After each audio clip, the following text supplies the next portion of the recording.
اعوذ باللہ من الشیطان الرجیم بسم اللہ الرحمن الرحیم یا ایھا الذین آمنوا لیبلونکم اللہ بشیء من الصید تنالہ ایدیکم ورماحکم لیعلم اللہ من یخافہ بالغیب، کیونکہ اس سورہ مبارکہ کے شروع میں آئی تھی یہ آیت کہ جب تم احرام کی حالت میں ہو تو تم شکار نہیں کر سکتے۔ تو اب اللہ تعالیٰ کی ایک سنت ہے، وہ آزماتا ہے، سخت ترین امتحان لیتا ہے۔ فرض کیجئے کہ ایک قافلہ جا رہا ہے بیچارے حاجیوں کا، اور انہوں نے احرام باندھا ہوا ہے، کوئی شے نہیں ہے، کھانے کے لیے کچھ نہیں ہے، لیکن اب جو ہے ہرن صاحب جو ہے اٹکیلیاں کرتے ہوئے قریب آ رہے ہیں، اور وہ پکڑ نہیں سکتے، قتل نہیں کر سکتے، احرام میں ہیں، بھوک بھی ہے، لیکن یہ کہ چاہے تو ذرا سا نیزہ مارے تو ہرن کو پکڑ کو جو ہے وہ شکار کر لیں، یا ویسے ہی بھاگ کر پکڑ لیں، لیکن یہ کہ اس کی اب ان کو اجازت نہیں ہے۔ تو اللہ تعالیٰ ایسا کرتا تھا۔ فرمایا یا ایھا الذین آمنوا، اہل ایمان، لیبلونکم اللہ، لازماً اللہ تمہیں آزمائے گا، بشیء من الصید، شکار کے ذریعے سے، تنالہ ایدیکم ورماحکم، جن کو کہ پا لیں گے آسانی سے تمہارے ہاتھ اور تمہارے نیزے، لیعلم اللہ من یخافہ بالغیب، تاکہ اللہ دیکھ لے کہ کون ہے وہ لوگ کہ جو غیب میں ہوتے ہوئے بھی اللہ سے ڈرتے رہتے ہیں، کہ موقع ہے، بھوک بھی ہے، ہرن بھی بالکل پاس ہے، بالکل قابو میں ہے، جیسے چاہے شکار کر لے، لیکن ہاتھ بندھے ہوئے ہیں اس لیے کہ احرام باندھا ہوا ہے۔ تو جس کے دل میں ایمان ہوگا وہ اپنی بھوک کو برداشت کرے گا، اللہ کے حکم کو نہیں توڑے گا۔ فمن اہتدی بعد ذلک، اب کسی سے غلطی ہو گئی، تجاوز کر بیٹھا، بھوک کا غلبہ زیادہ تھا، فلہ عذاب علیم، اس کے لیے دردناک عذاب ہے۔ البتہ یہ کہ آگے چل کر اس کے لیے ایک کفارہ بھی بتا دیا گیا ہے۔ یا ایھا الذین آمنوا لا تقتلوا الصید وانتم حرم، دیکھو اہل ایمان، جب تم احرام کی حالت میں ہو تو کسی شکار کو قتل مت کرو۔ ومن قتلہ منکم، تو جو کوئی تم میں سے انہیں قتل کر بیٹھے، شکار کر بیٹھے، جان سے مار بیٹھے، متعمدن، جان بوجھ کر، فجزاء مثل ما قتل من النعم، تو پھر اس کا کفارہ ہوگا ویسا ہی ایک حیوان، ویسا ہی ایک چوپایا اللہ کی راہ میں صدقہ کیا جائے، اور وہ اس کا گویا کہ کفارہ بنا دیا جائے۔ کیسا ہے کہ اگر آپ نے ہرن مارا ہے تو پھر بکری یا بھیڑ، نیل گائے اگر مار لی ہے تو پھر گائے، اسی طریقے سے جس قسم کا، جس سائز کا اور جس اسٹیچر کا آپ نے وہ حیوان جو ہے شکار کیا، اسی کا اسے ایک برابر کا چوپایا دینا ہوگا۔ فجزاء مثل ما قتل من النعم یحکم بہ ذوی عدل منکم، دو آدمی تمہارے جو ہوں معتبر، وہ چاہیے کہ وہ اس کی گواہی دے کہ ہاں یہ جانور جو اس نے شکار کیا ہے یہ اس کے برابر ہو جائے گا۔ ہدیم بالغ الکعبہ، اور یہ ہدی ہوگی اب یہ جانور،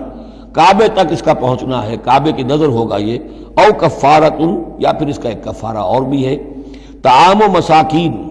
کچھ مساکین کو کھانا کھلانا، صدقہ فطر کے حساب سے ہے یہ جو فقہا نے لکھا ہے، او عدل ذالک صیامن، یا اتنے ہی روزے رکھنا۔ وہ بھی دیکھنا ہوگا کہ جانور جو تھا، بکری تھی، ہرن تھا، کتنے آدمی اس کو کھا سکتے تھے، اتنے آدمیوں کو کھانا کھلاؤ، یا پھر اتنے دن کے جو ہے وہ عدل ذالک صیامن، روزے رکھو، لیذوق وبال امرہ، تاکہ وہ اپنے کیے کا کی سزا جو ہے وہ پالے۔ عفا اللہ عما سلف، اللہ معاف کر چکا ہے جو کچھ کے پہلے ہو چکا۔ ومن عادا، لیکن جو پھر ابھی دوبارہ کرے گا، اعادہ کرے گا، فینتقم اللہ منہ، تو اللہ تعالیٰ اس سے انتقام لے گا۔ واللہ عزیز الانتقام، اور یقیناً اللہ تعالیٰ زبردست ہے، انتقام لینے والا، بدلہ لینے والا۔ احل لکم صید البحر وطعامہ متاعا لکم، البتہ یہ کہ اگر کشتیوں کے ذریعے سے، جہازوں کے ذریعے سے حاجی لوگ آ رہے ہوں تو ان کے لیے چھوٹ ہے، وہ احرام کی حالت میں بھی جو مچھلی ہے اس کا شکار کر سکتے ہیں۔ احل لکم صید البحر، سمندر کا، دریا کا جو شکار ہے وہ تمہارے لیے حلال کیا گیا، وطعامہ متاعا لکم وللسیارہ، اور اس کا جو دریا کا کھانا ہے وہ تمہارے لیے بہت اچھا جو ہے فائدے کی چیز ہے، اور سب مسافروں کے لیے۔ اور آج آپ کو معلوم ہے کہ یہ سی فوڈ جو ہے یہ دنیا میں کس قدر یعنی اب معروف بھی ہے، محبوب بھی ہے، مقبول بھی ہے، اور بہت سی برائیوں سے اور بیماریوں سے بچانے والا بھی ہے۔ سی فوڈ یہ تو اب ایک بڑا سمجھیے کہ پوری دنیا کے اندر غذا کا ایک نیا خزانہ ہے کہ جو سامنے آیا لوگوں کے۔ تو فرمایا وطعامہ متاعا لکم وللسیارہ، اس کا جو طعام ہے جو سمندر کے اندر اللہ نے پیدا کیا ہوا ہے، مچھلیاں ہیں یا اور کوئی اسی طریقے کی اللہ نے تمہارے لیے کھانے کی چیزیں پیدا کی ہیں۔ وحرم علیکم صید البر ما دمتم حرما، لیکن خشکی پر شکار کرنا تمہارے لیے جب تک کہ تم احرام میں ہو حرام کر دیا گیا۔ واتقوا اللہ الذی الیہ تحشرون، اور اللہ کا تقوی اختیار کیے رکھو جس کی طرف کہ تمہیں لازماً جمع کر دیا جائے گا، لے جائے جاؤ گے گھیراؤ کر کے۔ جعل اللہ الکعبۃ البیت الحرام قیاما للناس، اللہ تعالیٰ نے کعبے کو جو بیت الحرام ہے، بزرگی والا گھر ہے، اسے لوگوں کے قیام کا باعث بنا دیا ہے۔ والشہر الحرام، اور شہر حرمت والا شہر بھی اللہ تعالیٰ نے معین کیا ہے۔ والہدی، اور قربانی کے جانور، ان کا بھی ذکر ہو چکا ہے اس سورت کے شروع میں۔ والقلائد، اور وہ جانور جن کے گلوں میں پٹے ڈال دیے گئے ہوں نشانی کے طور پر کہ یہ کعبے کے لیے ہدی کے جانور ہیں، یہ سب اللہ تعالیٰ کی طرف سے ہے، اس کی توثیق ہو رہی ہے۔ یعنی یہ کوئی تمہاری جاہلیت کی روایات نہیں ہے، یہ چیزیں جو ہیں کعبے کی حرمت اور عظمت، اسی طریقے سے شہر حرام، اسی طریقے سے ہدی کے جانور، اور وہ کہ جن کے گلوں میں پٹے پڑے ہوئے ہوں ہدی کے جانور ہونے کے اعتبار سے۔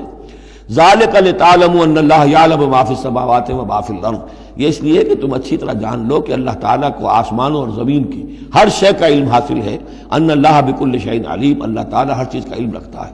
اس کے مقابلے میں 4 چیزیں آئیں گی جو ان کے ہاں حرام ہو گئی تھی، ان کو پھر کہا جا رہا کہ اس کے لیے کوئی سند نہیں ہے کتاب میں موجود، وہ بعد میں آئیں گی۔